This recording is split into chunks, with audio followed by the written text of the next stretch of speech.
Once again guys, welcome back to our YouTube channel the preparation Adda 365। So dear, आज हम सौरमंडल से related बोले तो यूनिवर्स, स्पेस या कहें तो ब्रह्मांड से संबंधित फैक्ट के बारे में जानेंगे। एंड इससे रिलेटेड हम मल्टीपल क्वेश्चंस करेंगे and point of view of all exams and point of view of all your awareness or knowledge. आपकी जानकारी के अनुसार बता दें कि ये चीज़ें कहीं ना कहीं आपकी जानकारी के लिए भी बहुत अच्छी हैं कि सौरमंडल से रिलेटेड चीज़ें वास्तव में हमारे पृथ्वी के बाहर की दुनिया कैसी है, ब्रह्मांड में क्या है, क्या सबसे बड़ा है, पृथ्वी से सबसे दूर में क्या है, कौन से ग्रह हमारे पृथ्वी के समांतर रखता है। ये सब चीज़ें ऑल ओवर हम आज जानेंगे और इससे नंबर ऑफ़ क्वेश्चन और प्रॉब्लम्स को भी सॉल्व करेंगे, जिससे हमारे डाउट्स जो हैं वो भी क्लियर होते जाएंगे। सो विदाउट वेस्टिंग टाइम चलते हैं हम अपने टॉपिक की ओर। एंड आज का जो क्वेश्चन रहेगा वो रिलेटेड रहेगा, आप पहले से मैं बता दी, सोलर सिस्टम से रहेगा, बोले तो ब्रह्मांड से रहेगा। जहाँ तक हो सकेगा हम चीज़ों को कवर करेंगे एंड नंबर ऑफ़ क्वेश्चन को हम सॉल्व कराएंगे। और इस वीडियो में लगभग हम 25 क्वेश्चन को सॉल्व करेंगे एंड उसके बारे में, उससे रिलेटेड और भी चीज़ों के बारे में हम अध्ययन करेंगे। एंड चलिए क्वेश्चन को सॉल्व करते हैं without wasting of time. So dear, पहला क्वेश्चन क्या है हमारा, सौर प्रणाली का खोज किसने की थी। सो आपकी स्क्रीन पे शो हो रहा होगा कि सौर प्रणाली की खोज किसने की थी। तो this is very simple question, जो कि आप जानते हैं। सौर प्रणाली की खोज हमारे कापरनिकस नामक वैज्ञानिक ने की थी। तो option C will be right answer and option C आपका राइट हो जाएगा। अगला क्वेश्चन आप देख सकते हैं कि अगला क्वेश्चन क्या है, निम्नलिखित में कौन सौरमंडल का भाग नहीं है। सौरमंडल का भाग नहीं है तो ये ऑप्शन हो जाएगा डी। कैसे, आपको मैं बता रहा हूँ, निहारिका। देखिए निहारिका जो है वो आपका ऑप्शन हो जाएगा कि ये सौरमंडल का भाग नहीं। क्यों नहीं है? क्योंकि देखिए निहारिका का रिलेशन आपका गैलेक्सी से है। किससे है? गैलेक्सी में बोले तो आकाशगंगा। ओके, इसका रिलेशन गैलेक्सी से है निहारिका का। तो इसका रिलेशन हमारी आकाशगंगा से है, गैलेक्सी से है।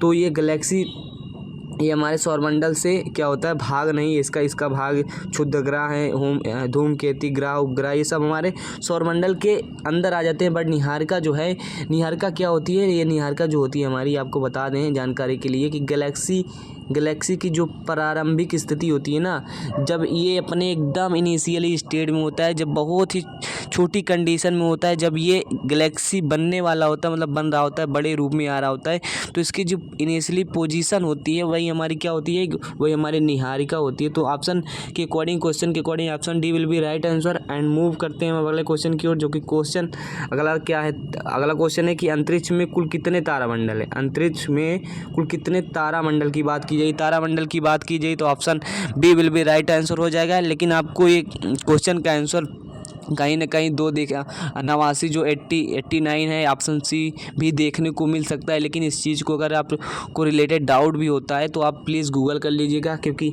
इनफैक्ट ये अभी डाटा जो है 28 जो कुल कितने तारामंडल हैं, तो आपके 88 हो जाएंगे इस समय अंतरिक्ष में। और 89 भी कहीं किताबों में, बुकों में लिखा जाता है और जानकारी के अनुसार भी कई लोग इसको 89 बताते हैं। लेकिन हम बता रहे हैं, आप गूगल से भी ये डाटा आप मैच कर सकते हैं। 88 होगा अंतरिक्ष में कुल कितने तारे हैं। ऑप्शन एंड अगला क्वेश्चन मूव करते हैं। क्या है अगला क्वेश्चन, वैज्ञानिक जी ने सर्वप्रथम खोज कि पृथ्वी सूर्य के चारों ओर घूमती है। तो ऐसा किसने भैया खोजा है कि सबसे पहले हमारी जो पृथ्वी है वो क्या करती है, सूर्य के अबाउट, ये हमारा जो सूर्य है इसके अबाउट हमारी पृथ्वी रोटेट करती है। तो इसको किसने बताया था सर्वप्रथम, इसकी खोज किसने की थी? तो ये हमारे भैया जाएंगे कॉपरनिकस में। कॉपरनिकस ने ही हेलिसेंट्रिक बोले तो एक सिद्धांत है जिसमें इसने बताया था कि हमारी पृथ्वी है हेलिसेंट्रिक सिद्धांत से, थ्योरी से बताया था कि हमारी पृथ्वी जो है सूर्य के चारों ओर चक्कर लगाती है। एंड अगला क्वेश्चन क्या है, अगला क्वेश्चन हमारा है, नॉर्वे में अर्धरात्रि के समय सूर्य कब दिखाई देता है। तो option C will be right answer. And अगला क्वेश्चन क्या है, अगला क्वेश्चन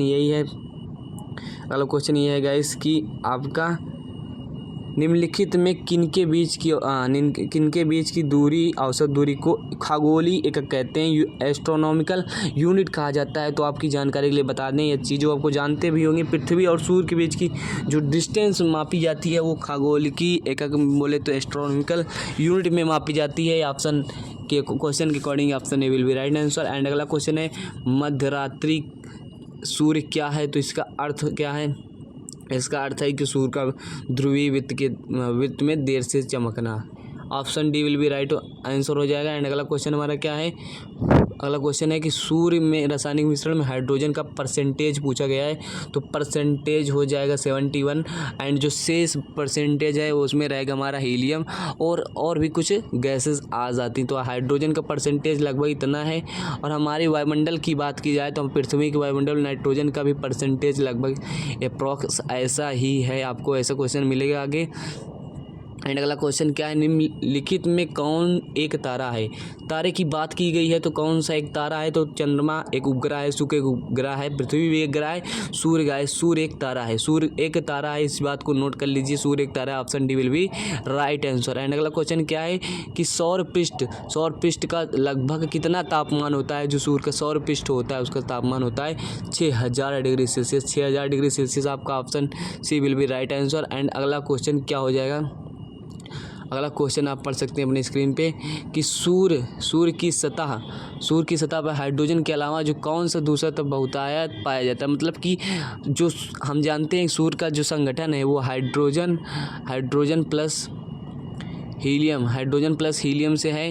हाइड्रोजन प्लस हीलियम, तो हाइड्रोजन की मात्रा ज़्यादा होती है, लेकिन उसके अलावा किसकी मात्रा ज़्यादा है, बात कीजिए हाइड्रोजन को छोड़ के तो हीलियम हो जाएगा। Option A is the right answer. अगला क्वेश्चन क्या है, सूर्य प्रकाश धरती पर पहुंचने में कितना टाइम लगता है, कितना टाइम में वो ट्रैवल करके सूर्य पृथ्वी पर आता है। तो 8.8 मिनट की बात कीजिए। अगर सेकेंड की बात कर जाए तो लगभग 500 सेकेंड। आप मैथमेटिकली इस प्रॉब्लम को आप कन्वर्ट कर सकते हैं सेकंड में, तो 500 सेकंड हो जाएगा। आप इसको मैथमेटिकली निकाल भी सकते हैं, क्योंकि जो स्पीड होती है, speed equal to distance by time या टाइम बराबर डिस्टेंस अपॉन स्पीड। तो इससे भी आप निकाल सकते हैं, क्योंकि हमें आपको पता होगा कि सूर्य से पृथ्वी की दूरी क्या है और प्रकाश का चाल क्या है। तो इससे मैथमेटिकली ये चीज़ें आ भी जाती हैं। अगला क्वेश्चन क्या है, अगला क्वेश्चन हमारा है गाइस, अगला क्वेश्चन है सूर्य के सबसे पास कौन सा ग्रह है। तो यार सिंपल सा क्वेश्चन है, सूर्य के सबसे पास ग्रह हमारा बुध हो जाएगा। हम जानते हैं सूर्य से ग्रहों की बढ़ती स्थिति के बारे में कि सूर्य से ग्रहों की बढ़ती स्थिति का बुध है, ये मान लीजिए सूर्य है, ये मान लीजिए आपका सूर्य है, बुध है, शुक्र है, पृथ्वी है, आपका मंगल है, फिर इसे बृहस्पति, ऐसे करके आपके ग्रह हो जाएंगे। तो सूर्य से सबसे पास में जो पड़ेगा हमारा बुध पड़ेगा। तो option A will be right answer. And अगला क्वेश्चन क्या है, बुध नक्षत्र में एक वर्ष में दिनों की संख्या कितनी होती है। तो होती है हमारी 88 दिनों की संख्या होती है, नंबर ऑफ डेज। ये कैसे डिफाइन होता है, देखिए कोई भी ग्रह जो है, जानकारी के लिए बता दें कि कोई भी ग्रह जो होता है, मान लीजिए सूर्य है, ये मान लीजिए हमारा सन है, मान लीजिए एज्यूम कर लीजिए। तो कोई भी ग्रह इसके चारों ओर इसके सर्कुलर वे में जितना टाइम लगाता है इस रोटेशन में, पूरा चक्कर लगाने में इसके चारों तरफ, तो वो उसका 1 साल हो जाता है। और इसको कितना टाइम लगता है इसका चक्कर लगाने में बुध को, तो वो लगता है 88 दिन। इसीलिए हम कह देंगे कि option D will be right answer. बुध नक्षत्र में एक वर्ष में दिनों की संख्या इतनी होती है। ओके, क्लियर है। आई होप चीज़ें समझ में आ रही होंगी यार। तो चीज़ें समझ में आए तो प्लीज़ कमेंट कीजिएगा, वीडियो को लाइक कीजिएगा, और वेयर एज पॉसिबल आप गाइस प्लीज़ इसको सब्सक्राइब करिए चैनल को एंड शेयर कीजिए। देखिए आपकी इन्फॉर्मेशन के लिए हम चीज़ों को डाटा कलेक्ट करके आपको प्रोवाइड कराते हैं, तो आपका भी कुछ फर्ज बनता है। अगला क्वेश्चन करते हैं विदाउट वेस्टिंग टाइम, निम्नलिखित में से कौन से ग्रहों के चारों ओर घूमने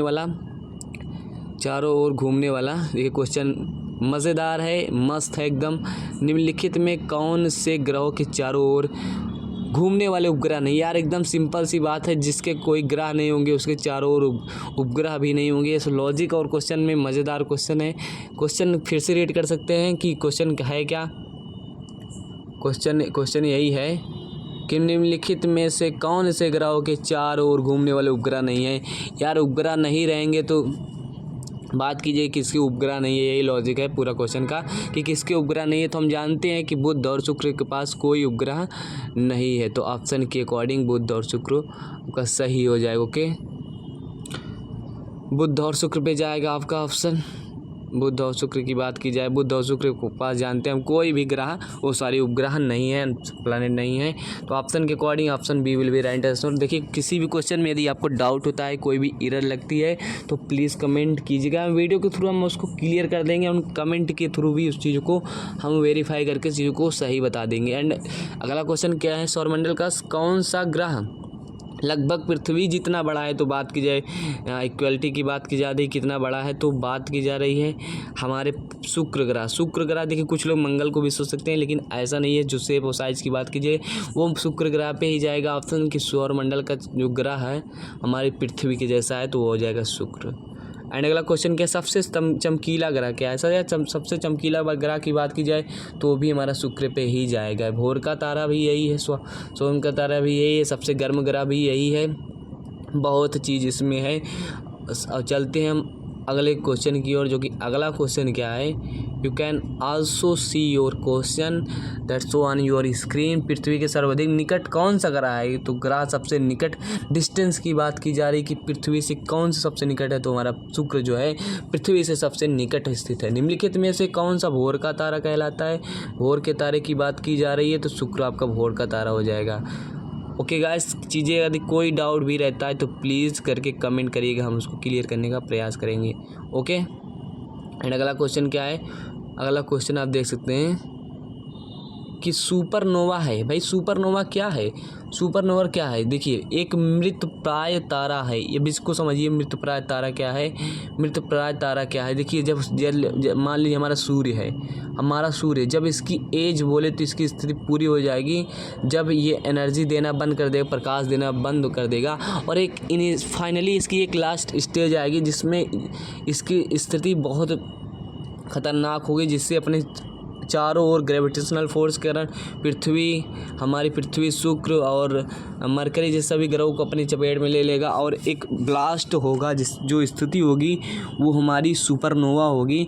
तो एक मृतप्राय तारा है, मतलब कि जब तारा पूर्ण से मृत होने वाला होता है तो उसकी स्थिति हो जाती है, वो सुपरनोवा होती है। एंड अगला क्वेश्चन क्या है कि अगला क्वेश्चन आप देख सकते हैं, उत्तरी ध्रुव, क्या क्वेश्चन है, उत्तरी ध्रुव की खोज किसने की थी? उत्तरी ध्रुव की खोज की थी रॉबर्ट पीरे ने। यार क्वेश्चन एकदम सिंपल है, रटना पड़ेगा, इसमें क्या लॉजिक है भाई, किसकी खोज किसने की, आपको चीज़ों को बताना पड़ेगा। एंड साउथ पोल पर पहुंचने वाला व्यक्ति कौन है? साउथ पोल पर पहुंचने वाला व्यक्ति की बात की जा रही है तो वह है एमंडसेन। एमंडसेन विल बी राइट आंसर इस क्वेश्चन का। एंड लास्ट क्वेश्चन क्या है हमारा? लास्ट क्वेश्चन है कि तारे पूर्व से पश्चिम के किस कारण ज़्यादा दिखते हैं? भाई हमें तारे पूर्व से पश्चिम में किस कारण ज़्यादा दिखते हैं? तो मेन रीज़न आपको बता देते हैं ऑप्शन के अकॉर्डिंग, पृथ्वी पश्चिम से पूर्व की ओर घूमती है। ये तो आप जानते होंगे पृथ्वी का जो रोटेशन है, पृथ्वी का रोटेशन है वो वेस्ट टू ईस्ट है, मतलब पश्चिम से पूर्व है। तो इसके अकॉर्डिंग ही आपका ऑप्शन हो जाएगा D will be right answer. आप जो question so dear, I hope चीज़ें आपको समझ में आ रही होंगी एंड वीडियो आपको पसंद आया होगा, क्योंकि काफ़ी ज़्यादा इंफॉर्मेटिव वीडियो था। आप नंबर ऑफ क्वेश्चन आपको फिर से दिखा देता हूँ, स्लाइड कर रहा हूँ मैं, आप देख लीजिए कि हमने नंबर ऑफ क्वेश्चन लगभग 25 क्वेश्चन सॉल्व कर लीजिए। ये 25 क्वेश्चन हमारे हो गए एंड मिलते हैं नेक्स्ट वीडियो में, तब तक के लिए bye bye. Okay, take care guys and